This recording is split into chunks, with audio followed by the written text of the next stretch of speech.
आप लाख कोशिश करने के बावजूद भी अपनी इनकम नहीं बढ़ा पा रहे हैं, आप लाख कोशिश करने के बावजूद भी अपनी सेविंग्स नहीं बढ़ा पा रहे हैं। लेकिन अगर आपका इनकम पहले जैसा ही हो, आपकी सेविंग पहले जैसा ही हो और आप तेज़ी से अमीर बनने लगे, यानी अमीर बनने का जो आपका क्रम है उसमें एक गति आ जाए, तो कैसा लग रहा है सोच के आपको। जी हाँ, कुछ ऐसे इन्वेस्टमेंट टिप्स हैं, ट्रिक्स हैं, वही मैं आपको बताने वाला हूँ, जिसके वजह से आपके अमीर बनने की जो गति है उसमें लगभग 40% तक की वृद्धि आ सकती है, यानी आप सेम इनकम में लगभग 40% तक अमीर बन सकते हैं ज़्यादा।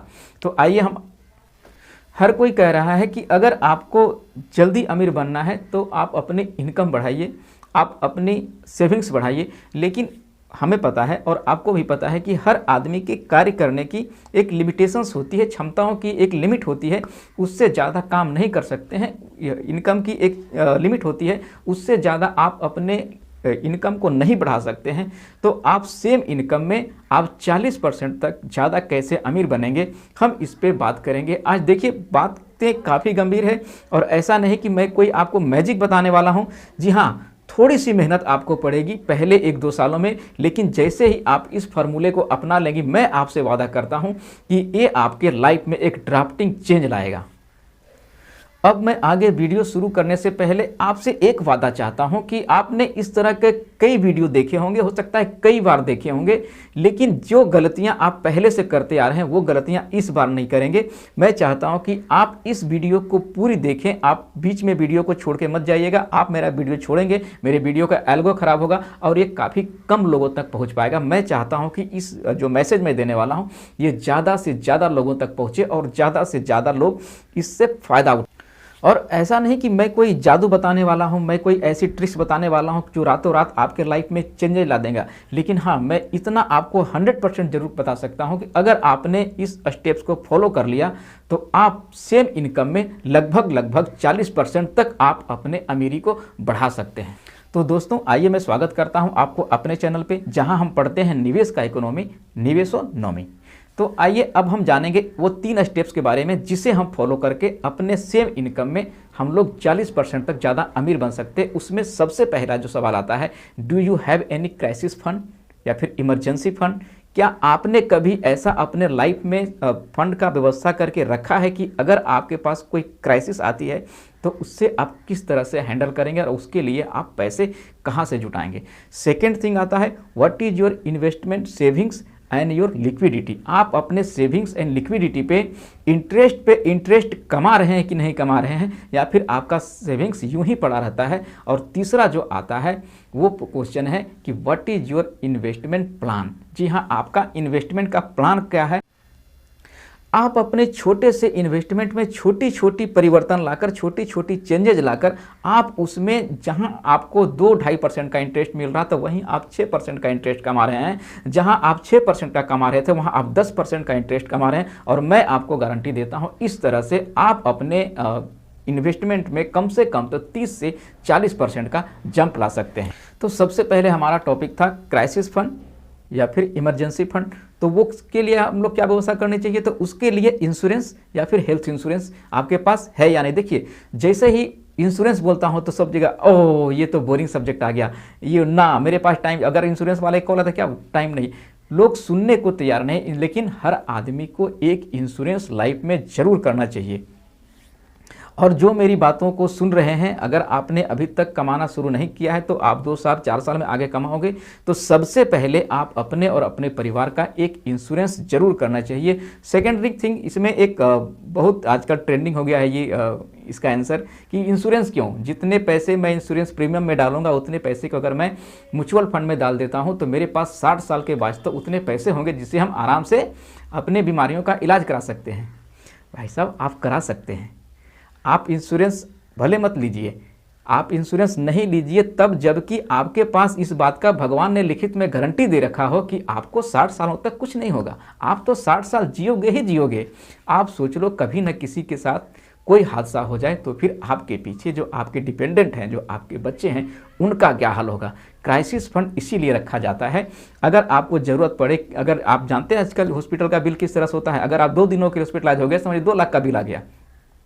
कभी कभी सिचुएशन ऐसा ना आ जाए कि आपका जो हॉस्पिटल बिल है वो सेविंग तो गया ही गया है, जो एसआईपी करने के लिए सोच रहे हैं म्यूचुअल फंड में, उसके जगह पे आपके ऊपर कोई ईएमआई ना लग जाए। तो इन सब चीज़ों से बचने के लिए आपको इंश्योरेंस जरूर करना चाहिए।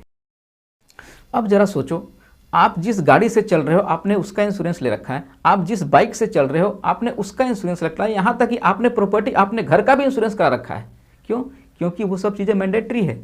लेकिन आपने अपना इंश्योरेंस नहीं लिया सिर्फ इसलिए कि कोई मैंडेटरी नहीं है, उस पर चालान नहीं कटने वाला है। तो ये आप बहुत बड़ा गलती नहीं, मैं तो कहूँगा ये बहुत बड़ा अपराध कर रहे हैं।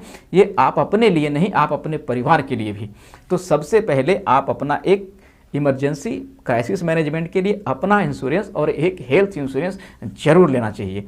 और जहाँ तक रही आज की बातें, अब प्रॉब्लम कहाँ पे आती है, जैसे ही लोगों ने इंश्योरेंस लेने का मन बनाते हैं तो उनके पास बहुत सारे ऑप्शंस आ जाते हैं। क्या आते हैं? मार्केट लिंक प्लस, तो मनी बैक प्लान, पता नहीं कितने कितने नामों से इंश्योरेंस के में आ गए हैं। लोग इसको आधा इन्वेस्टमेंट कह के बेचते हैं इंश्योरेंस एजेंट, जबकि ये चीज़ें ठीक नहीं। इंश्योरेंस मीन्स इंश्योरेंस, इंश्योरेंस कभी भी आपका वो इन्वेस्टमेंट इंस्ट्रूमेंट नहीं है। मैंने कई वीडियो में इस बात को बोला है कि आप इंश्योरेंस को कभी भी एज ए इन्वेस्टमेंट इंस्ट्रूमेंट उसको नहीं मान के चलिए। आप इंश्योरेंस मीन्स सिर्फ इंश्योरेंस करिए। और मैं आपको बता देता हूं कि 10 से 12 हज़ार सालाना पे भी आपको अच्छा खासा 50 लाख से ऊपर करोड़ों तक के आपको इंश्योरेंस पॉलिसी मिल जाएगी। तो आप एक इंश्योरेंस सबसे पहले अपने लिए जरूर कराइएगा, जो कि आपको क्राइसिस और जो आपका एडवर्स कंडीशन होगा उस समय वो काम आएगा, आपके लिए भी और आपके परिवार के लिए भी। दूसरा कंडीशन आता है जो हम चलने वाले हैं कि आपकी सेविंग्स कहाँ है, आप जो सेविंग्स को रख रहे हो उस पर आप इंटरेस्ट कमा रहे हैं कि नहीं। दूसरी बात, आप इंटरेस्ट पे इंटरेस्ट कमा रहे हैं कि नहीं। देखिए, पैसे रखने के कई साधन हैं। आप उसको अकाउंट में भी रख सकते हो, आप उसको घर पे भी रख सकते हो। आजकल बैंकों के पास कई ऑप्शन है, करेंट अकाउंट है, सेविंग अकाउंट है। आप पैसे कहाँ रखते हो और किस तरह से रखते हो, वहाँ भी एक मैनेजमेंट है। आपके सेविंग अकाउंट में पैसे पड़े हैं, कुछ नहीं मिल रहा है, 2.5% तक मुश्किल से मिल रहा होगा। करेंट अकाउंट में पैसे पड़े हैं, कुछ नहीं मिल रहा है। लेकिन वहीं पे अगर आप छोटा सा चेंज ला देंगे, जी हाँ, लगभग सारे बैंकों में ये ऑटो स्वीप फैसिलिटी होती है, जो आपके सेविंग अकाउंट या फिर आपके करंट अकाउंट में पैसे पड़े रहते हैं। सेविंग अकाउंट में मुश्किल से 2.5% मिलता है। अगर आपके पास करंट अकाउंट में पैसे पड़े हैं तो आपको कुछ नहीं मिल रहा है। वही अगर आप छोटा सा एक ऑटो स्वैप फैसिलिटी लगवा लेते हैं बैंकों से, तो जहाँ आपको 2.5% मिल रहा था वहाँ आपको 6% मिलेगा, और जहाँ करंट अकाउंट में आपको कुछ नहीं मिल रहा था वहाँ भी आपको 6% मिलने शुरू हो जाएंगे। तो इसी तरह से छोटे छोटे ट्रिक्स मैं कई और बताने वाला हूँ, खास करके एक मेजर चेंजेस जो हर आदमी को करना चाहिए, जो आपके लाइफ में बहुत बड़ा चेंज लाएगा, वो मेरा टॉपिक आगे है। अब आप लोग सोच रहे होंगे कि बातें तो शुरू करी थी कि आपका हम इनकम 40% तक बढ़ाने की बात करेंगे, लेकिन आप तो खर्चे की बात कर रहे हो, इंश्योरेंस करा लो, ये कर लो। जी हाँ, ये सब हो गया आपके क्राइसिस मैनेजमेंट फंड के अंतर्गत। अब आइए हम बात करते हैं इनकम बढ़ाने के लिए। तो आप मेरा वीडियो देखते हो, हम मोस्टली जो मेरा वीडियो होता है वो स्टॉक मार्केट से रिलेटेड होता है। कहीं ना कहीं स्टॉक मार्केट में थोड़ा बहुत तो इन्वेस्टमेंट आप लोग भी करते ही होंगे। जी हाँ, जब आप किसी स्टॉक में इन्वेस्टमेंट बनाते हो, उससे साल 2 साल बेचते हो, तो उस पर तो आप प्रॉफिट कमाते ही कमाते हो। लेकिन जब तक उसे आपने डीमैट अकाउंट में रखा, अगर बैठे बैठे वो स्टॉक आपको 10 से 12% का डिविडेंड कमा के देता रहे, तो ये है ना सोने पे सुहागा। और ये पॉसिबल है। अगर इसमें आपको ज़्यादा जानकारी चाहिए तो most high dividend paying stocks करके मेरे पास उसका भी वीडियो बना हुआ है, आप जाके चैनल में उसको देख लीजिएगा। फिर मैं इसका लिंक डाल दूंगा डिस्क्रिप्शन बॉक्स में। सब जोड़ के आप देखेंगे तो लगभग आप 40% ज़्यादा अमीर बन जाओगे। जी हाँ, अगला बात जो मेरा है कि आप गोल्ड में इन्वेस्टमेंट जरूर बनाएं।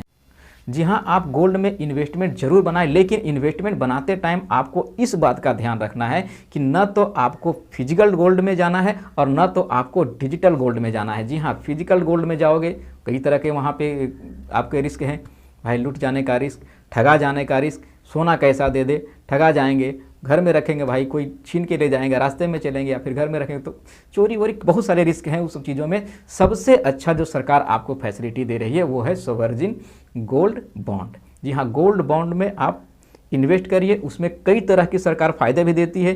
पहला तो आपको 2.5% का ब्याज मिलेगा, स्टॉक मार्केट में सस्ते दाम पे वो मिलेगा, और दूसरा आपको जब उसको रिडीम करेंगे आप तो उस टाइम आपको टैक्स बेनिफिट भी मिलेगा। तो ऐसे कई बातें अभी और आगे है, तो कहीं अगली बात जो मैं आपसे करने वाला हूं कि म्यूचुअल फंड में अगर आप इन्वेस्टमेंट बनाते हैं तो म्यूचुअल फंड में इन्वेस्टमेंट आप डायरेक्टली बनाएं। आप इतने सारे साधन उपलब्ध हैं, आपके मोबाइल में इतने सारे ऐप हैं, आप जिस बैंक में आपका अकाउंट है उसका खुद का ऐप होता है, आपको सब कुछ हाथों हाथ मिल रहा है, फिर आप क्यों जाते हैं ब्रोकर के पास। इससे क्या होगा, 1% आपका ब्रोकर का खर्चा बचेगा और 1% आपके कंपनी के चार्जेस बचेंगे, तो आप 2-2.5% तो आप ऐसे ही बचा लिए।